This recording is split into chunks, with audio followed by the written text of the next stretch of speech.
Então, pessoal, como eu prometi, né, nós vamos realizar agora a resolução de um exercício similar àqueles que nós fizemos em sala, né, que serve para a gente poder visualizar, né, algumas das aplicações das leis de Newton, tá ok?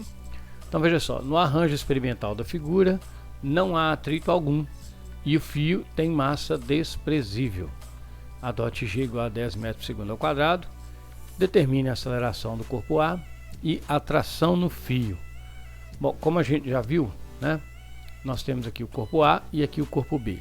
Então o primeiro passo para a resolução desses exercícios é a gente poder identificar as forças que agem em A e em B.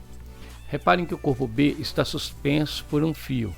Então nós temos aqui, né, uma força de tensão ou tração, beleza? Agindo sobre B. E nós temos também o peso do corpo B, que é a atração da Terra, né, sobre esse corpo, puxando para o seu centro. Como esse corpo está suspenso, nós não temos a ação da força normal, tá ok? E não há a ação da força de atrito, até porque a própria questão já nos diz que não há atrito algum, tá ok? Então agora a gente vai fazer as forças, né, a representação das forças no corpo A. Reparem que o corpo A é puxado aqui, ó, para a direita pelo fio. Então nós vamos ter aqui, ó, nesse sentido, a tração do fio agindo no corpo A. Além disso, o corpo A está sobre uma superfície. Logo, ele está sob a ação de uma força normal, ao mesmo tempo que é também atraído para o centro da Terra pela ação da força peso, aqui no caso o peso do corpo A, tá ok? Então muito bem, não há atrito. Se houvesse atrito, a gente teria para cá, né, para a esquerda, uma força de atrito que tentaria pelo menos impedir o movimento do corpo A devido à atração que está representada aqui, a atração que é exercida por este fio, tá ok? É importante a gente lembrar que quando você está numa superfície plana e horizontal, as forças, né, normal e peso, são necessariamente iguais. Elas possuem o mesmo módulo, então elas têm o mesmo valor.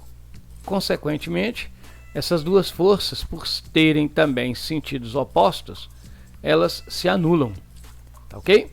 Então, na verdade, atuam nos corpos B e A as seguintes forças: peso e tração no corpo B, e no corpo A apenas a tração, uma vez que é normal e o peso vão se anular, tá ok?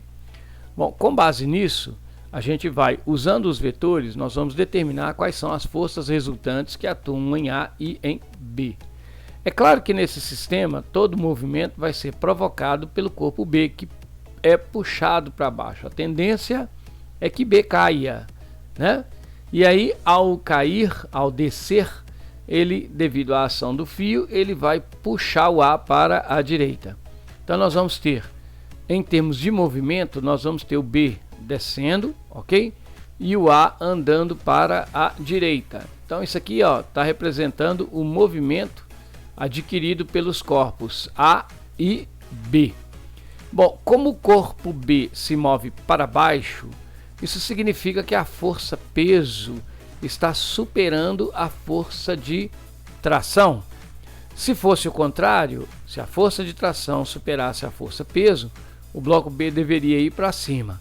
E caso elas fossem iguais, o bloco B poderia estar indo para qualquer sentido, para cima ou para baixo, mas com velocidade constante, portanto não haveria aceleração. Bom, então o que vai acontecer aqui? O bloco B está indo para baixo, logo o peso está vencendo a tração.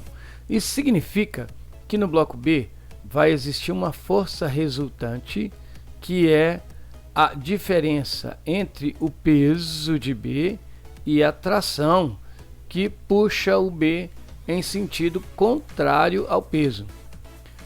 No bloco A, como a normal e o peso se cancelam, nós teremos uma força resultante no bloco A que é provocada apenas pela força de tração, tá ok?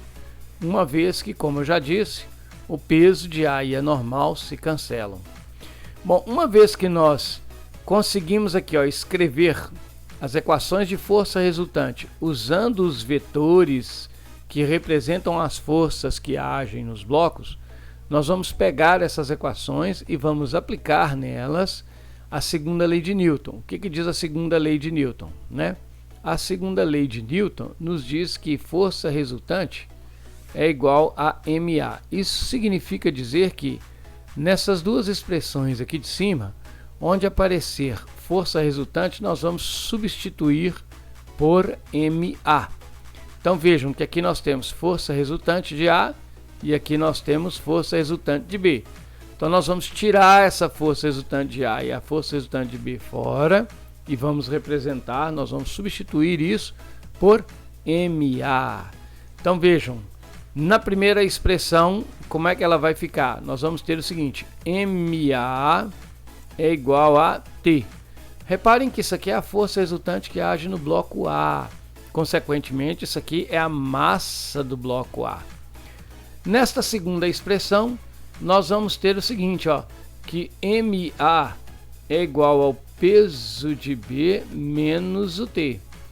Note que como a força resultante é a força resultante no bloco B, então essa massa aqui, ó, é a massa do bloco B. Notem que com isso nós temos duas expressões matemáticas, ok? Essas duas expressões matemáticas precisam ser resolvidas simultaneamente, ao mesmo tempo. Antes de fazer a resolução, nós vamos ver quais são as grandezas que nós conhecemos para poder substituir os valores aqui nessas duas expressões. Então, por exemplo, a massa de A é 2 kg e a massa de B é 3 kg. Então, nós podemos colocar aqui, ó, que 2A é igual a T.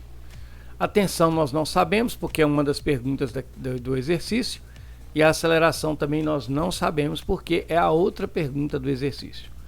Aqui no caso a gente ficará o seguinte, né? Nós ficaremos com 3A, né? Que é igual, veja que se a massa de B é 3, então o peso de B, considerando o G igual a 10, é 30 newtons. Então nós vamos ter 30 menos T.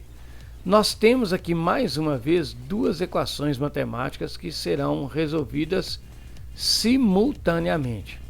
Para resolver essa equação, você pode, tá, usar o método da substituição ou o método do sistema, né?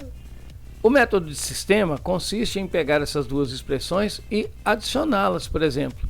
Então nós ficaríamos o seguinte, que 2A é igual a T, tá ok?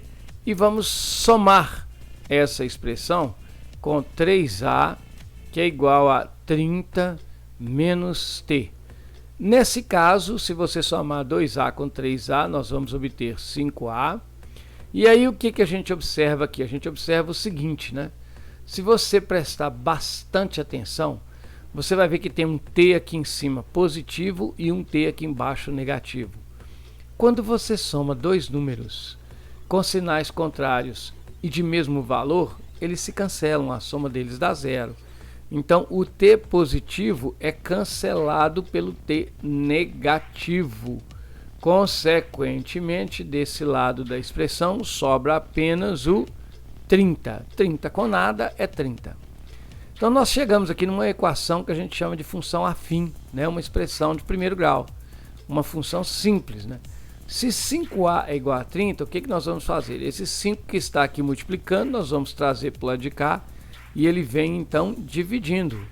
Logo nós vamos ter que o A vai ser 30 dividido por 5. Consequência disso, logo nós vamos ter que o A vai valer 6 metros por segundo ao quadrado. É importante a gente ter em mente que essa aceleração de 6 metros por segundo ao quadrado vale para os dois blocos, uma vez que eles estão ligados por um fio. Então, da mesma medida que um ganha velocidade, o outro ganha também. Então, essa aqui, ó, é a aceleração tanto para o bloco A quanto para o bloco B. Tá ok? Então, com este valor, a gente responde a primeira pergunta, que é determinar a aceleração do corpo A. Agora fica faltando determinar a tração no fio. Para encontrar a tração no fio, nós vamos utilizar uma dessas duas expressões que estão aqui. Ou essa T igual a 2A, ou então 3A é igual a 30 menos T. Vale lembrar que qualquer uma das duas que você escolher, o resultado é o mesmo. Entretanto, é bom a gente verificar que economizar esforço vale a pena, né? Então vejam, a primeira expressão é mais simples do que a segunda. Então nós vamos adotar esse critério para poder escolher a equação para encontrar a tensão. Nós vamos escolher a primeira expressão. Além dela ser mais simples, a gente pode perceber que o T, a tração, é positiva, né? Isso reduz o uso de jogos de sinal. Então, se 2A é igual a T, nós vamos fazer o seguinte, ó, nós vamos resolver essa expressão. Então veja, vamos calcular aqui, né? Nós vamos calcular aqui o valor da tensão ou da tração. 2A é igual a T. Mas veja que nós achamos o valor do A, que é de 6 metros por segundo ao quadrado. Então, se você substituir esse valor 6 no lugar aqui do A, nós vamos ter que 2 vezes 6 é igual a tensão ou tração. 2 vezes 6 é 12, portanto, a tração no fio irá valer 12 newtons. E aí, pessoal, encontrando o valor da tração, que é de 12 newtons, nós então respondemos a segunda parte da questão, ou seja, a letra B, calcular a tração no fio. Então nós saberemos que que esses dois blocos irão se mover com uma aceleração de 6 metros por segundo ao quadrado, e essa aceleração vai fazer com que esses blocos sofram a ação de uma tensão ou de uma tração que vale, portanto, 12 newtons. Então esse aí, tá? É um exemplo de aplicação das leis de Newton, ok? Em especial da segunda lei de Newton, ok? Então valeu, galera.